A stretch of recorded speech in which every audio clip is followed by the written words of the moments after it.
ಯಾಕೆ ಬದುಕಿದಾಗಲೇ ನೋಡ್ಕೊಬಿಡ್ಬೇಕೆಲ್ಲ. ಲೈಫ್ನ ಎಂಜಾಯ್ ಮಾಡಿದ್ದ ಅಷ್ಟೇ ನೆನಪಿಗೆ ಬರೋದು. ಇದು ಚಾರ್ಮಡಿ ಘಾಟ್ ಎಲ್ಲ ಫುಲ್ಲು ಸೂಪರಾಗಿದೆ, ನೋಡ್ಕೊಬಿಡಿ ಲಾಸ್ಟ್ ಸಲ. ಇನ್ನು ಮತ್ತೆ ಇನ್ನು ಯಾವಾಗ ಬರ್ತೀನಿ ಏನೋ ಗೊತ್ತಿಲ್ಲ, ಎಲ್ಲ ಫುಲ್ ಪಾರ್ಕಿಂಗಾಗಿ ಹೋಗಿದೆ. ಹೇಳಿದ್ನಲ್ಲ ನಾನು, ಈಗಿನ ಲೈಫಲ್ಲಿ ನಾವು ಏನು ನೋಡ್ತೀವೋ ಅದೇ ಲಾಸ್ಟು, ಇನ್ನೇನೂ ಸಿಗೋಲ್ಲ. ನೋಡ್ತಾಯಿದ್ದೀರಾ ಎಲ್ಲ ಫುಲ್ಲು. ಓಕೆ, ನೆಕ್ಸ್ಟು ಇನ್ನೂ ತುಂಬ ಇದೆ ಮುಂದೆ, ಅದನ್ನು ತೋರಿಸ್ಬಿಡ್ತೀನಿ.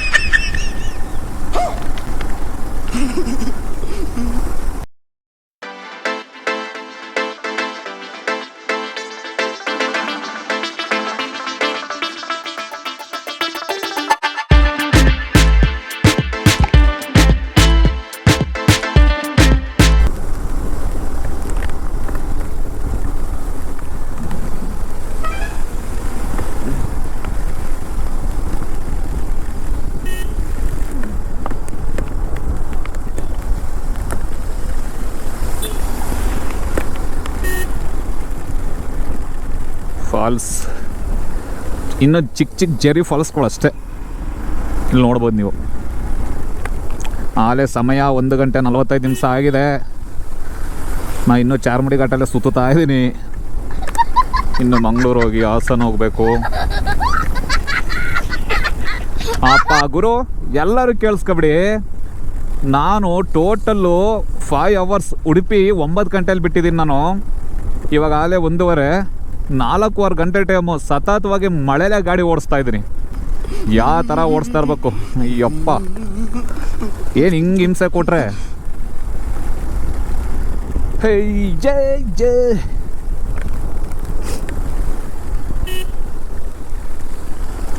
ಇಂಥ ಕರ್ನಾಟಕದಲ್ಲಿ ಹುಟ್ಟೋದಕ್ಕೆ ನಾನು ತುಂಬ ಪುಣ್ಯ ಮಾಡಿದೆ ನೋಡಿ.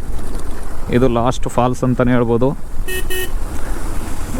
ಇದು ನಾನು ಆವಾಗಲೇ ತೋರಿಸಿದ್ದೆ, ಬಟ್ ಇದು ಲಾಸ್ಟ್ ಟೈಮ್ ನಾನು ತೋರಿಸ್ತಾ ಇರೋದು.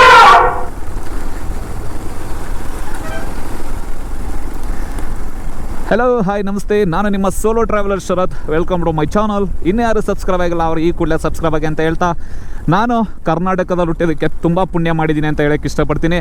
ಒಂದೊಮ್ಮೆ ನೀವು ಕೂಡ ಒಂದ್ಸಲಿ ಚಾರ್ಮಡಿ ಘಾಟ್ಗೆ ಈ ಮಾನ್ಸೂನ್ ಟೈಮಲ್ಲಿ ಬಂದು ಹೋಗಿ. ಯಾಕೆ ಅಂದರೆ ಈ ಥರ ಅದ್ಭುತವಾದ ಕ್ಷಣಗಳು ಸಿಗೋದೇ ಕಡಿಮೆ. ಈ ಮಾನ್ಸೂನ್ ಟೈಮಲ್ಲಿ ಬಿಟ್ಟರೆ ಯಾವಾಗಲೂ ಸಿಗೋಲ್ಲ. ಬಟ್ ನೀವು ಕಾರು ಅಥವಾ ಬಸ್ಸಲ್ಲಿ ಬರೋಕ್ಕೆ ಹೋಗಬೇಡಿ. ಯಾಕೆಂದರೆ ನೀವು ಒಂದು ಬೈಕಲ್ಲಿ ಬಂದರೆ ಅದನ್ನು ನೇಚರ್ನ ನೀವು ಆ ಒಂದು ವೆದರ್ನ ನೋಡಿ ತುಂಬ ಖುಷಿ ಪಡ್ಬೋದು. ಇದನ್ನು ನಾನು ನಿಮಗೆ ಹೇಳೋಕ್ಕೆ ಇಷ್ಟಪಡ್ತೀನಿ. ಒಂದು ವೇಳೆ ನೀವು ಕಾರಲ್ಲಿ ಬಂದರೆ ಅಥವಾ ಬಸ್ಸಲ್ಲಿ ಬಂದರೆ ಈ ವೆದರ್ ನೋಡೋಕ್ಕಾಗಲ್ಲ. ಬೈಕಲ್ಲಿ ಬಂದು ಎಂಜಾಯ್ ಮಾಡ್ಕೊಂಡು ಹೋಗಿ ಅಷ್ಟೇ. ಟ್ರಾಫಿಕ್ ಜಾಮ್ ಆಯಿತು, ಟ್ರಾಫಿಕ್ ಜಾಮ್.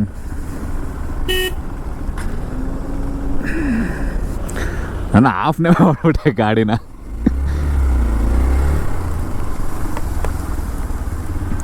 ಚಿಕ್ಕದು ಕ್ರಾಸಿಂಗ್ ಲೆವೆಲ್ ಅಲ್ವಾ ಅಪ್ಪ, ನೋಡೋಗ್ಬೇಕು ಗುರು.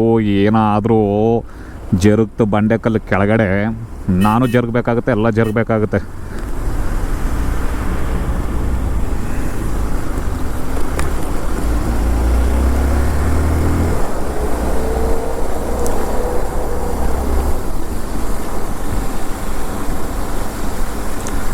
ಏನಿದು ಬೆಳಗ್ಗೆ 9 ಗಂಟೆಯಿಂದ ಸ್ಟಾರ್ಟ್ ಆಗಿರೋ ಮಳೆ ಇನ್ನೂ ಒಯ್ತಲೇ ಇದೆ.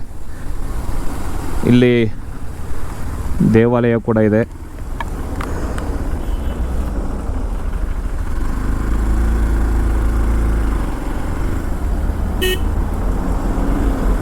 ಕೃಷ್ಣ, ಮುದ್ದು ಕೃಷ್ಣ, ರಾಧಾಕೃಷ್ಣ, ದೇವರೇ ಎಲ್ಲರಿಗೂ ಒಳ್ಳೇದು ಮಾಡಪ್ಪ. ಅಣ್ಣಪ್ಪ ಸ್ವಾಮಿ ಸನ್ನಿಧಿ.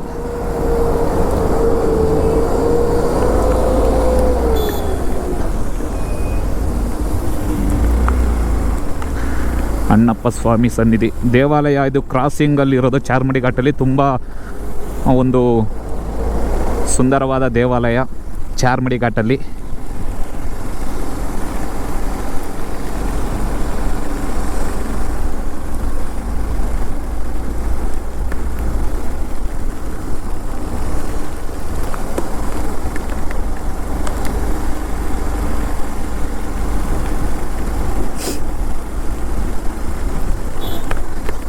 ಪಾಪ ಕೆಲವರು ಮನೇಲಿ ಕೂತು ಟೈಮ್ ಪಾಸ್ ಮಾಡ್ತಾ ಇರ್ತಾರೆ, ಅವ್ರಿಗೆ ದುಡ್ಡಿರಲ್ಲ, ಬೈಕ್ ಇರಲ್ಲ, ಪಾಪ ನೋಡ್ಬೇಕನ್ನೋ ಆಸೆ ಇರುತ್ತೆ. ಅದಕ್ಕಾಗಿ ನಾನು ಕೂಡ ಆ ಬಡಸ್ಥಾನದಲ್ಲೇ ಈಗಲೂ ಬಂದಿರೋನು. ನನಗೂ ತುಂಬ ಆಸೆಗಳು ಇದ್ದು, ಬೈಕ್ ತಗೋಬೇಕು, ಓಡಿಸ್ಬೇಕು, ನಾನು ಎಲ್ಲರ ಥರ ಎಂಜಾಯ್ ಮಾಡಬೇಕು ಅಂತ. ಆ ಕಾಲ ಇವಾಗ ಕೂಡ ಬಂದಿದೆ, ಅದಕ್ಕೆಲ್ಲ ಟೈಮ್ ಬೇಕು. ಆದ್ರೂ ನಿಮ್ಮ ಫ್ರೆಂಡ್ಸ್ಗಳು ಯಾರೇ ಜೊತೆಯಲ್ಲಿ ಹೋಗ್ತಾ ಇದ್ದೀನಿ, ಈ ಕಡೆ ಈ ಥರ ಟ್ರಿಪ್ ಮಾಡೋಕ್ಕೆ ನಾನು ಈ ಕಡೆ ಟ್ರಿಪ್ ಮಾಡೋಕ್ಕೆ ಹೋಗ್ತಾ ಇದ್ದೀನಿ ಬರ್ತೀಯಾ ಅಂತ ಕೇಳಿದ್ರೆ ದಯವಿಟ್ಟು ಮಿಸ್ ಮಾಡದೆ ಹೋಗಿ. ಏಕೆಂದರೆ ಅವ್ರ ಜೊತೆನಾದರೂ ನೋಡಿ ಖುಷಿ ಪಡಿ. ನಮ್ಮ ಕೈಲಂತೂ ತಗೊಳಕ್ಕಾಗಲ್ಲ, ಅಟ್ಲೀಸ್ಟ್ ಇರೋರ ಜೊತೆನಾದರೂ ಹೋಗಿ ನೋಡಿ ಆ ಪ್ರಕೃತಿ ಸೌಂದರ್ಯನ ಖುಷಿ ಪಡಬೇಕೆ ಹೊರತು ಇನ್ನೇನೋ ಮಾಡೋಕ್ಕಾಗಲ್ಲ. ಅದನ್ನು ನಾನು ಹೇಳೋಕ್ಕೆ ಇಷ್ಟಪಡ್ತೀನಿ.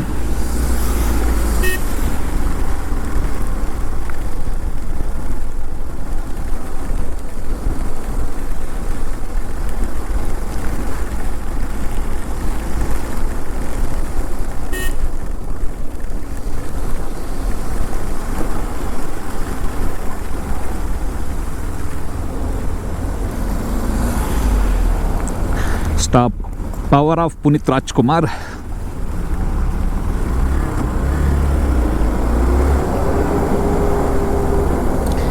ಈ ಬಸ್ತು ಟೈರ್ ಸ್ಮೆಲ್ ಬರ್ತೈತೆ, ಚೆನ್ನಾಗಿ ಉಜ್ಜುತ್ತಾಯ್ತಲ್ಲ liner.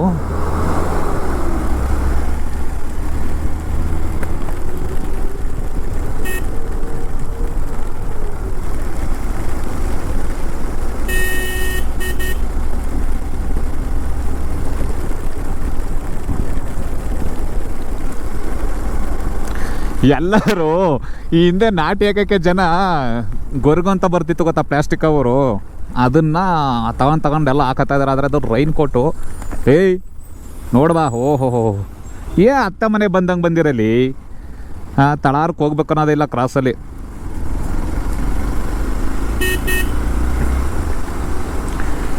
Single person ಶರತ್ತದು bike ride ಮುಗಿತಾ ಬಂತು. ಇನ್ನು ಕೇವಲ 5 ಕಿಲೋಮೀಟ್ರ್ ಅಷ್ಟೇ ಇದೆ ಚಾರ್ಮುಡಿ ಘಾಟ್. ಗುರು, ಒಂದು ವೇಳೆ ಏನಾದ್ರು ಪೆಟ್ರೋಲ್ ಡೀಸೆಲ್ ತೀರೋಗ್ಬಿಟ್ರೆ ಏನು ಕತೆ.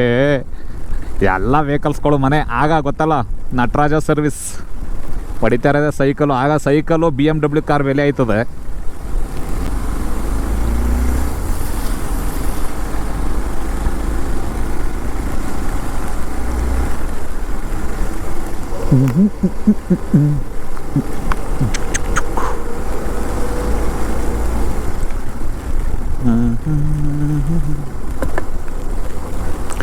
ಆಮೇಲೆ ಇನ್ನೊಂದು ವಿಷಯ ಹೇಳೋದು ಮರೆತುಬಿಟ್ಟೆ.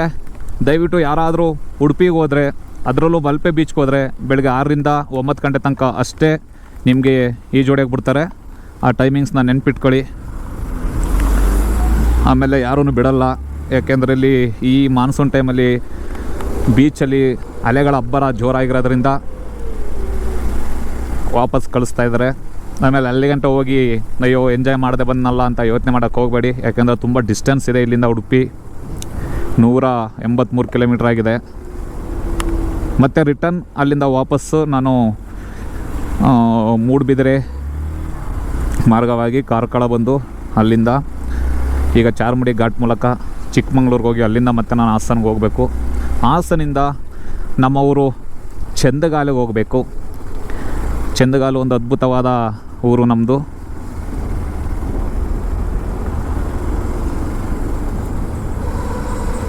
ಇಷ್ಟು ಜನಕ್ಕೆಲ್ಲ ನಾನು ಒಬ್ಬನೇ ಬೈಕ್ ತಂದಿರೋದಿಲ್ಲಿ.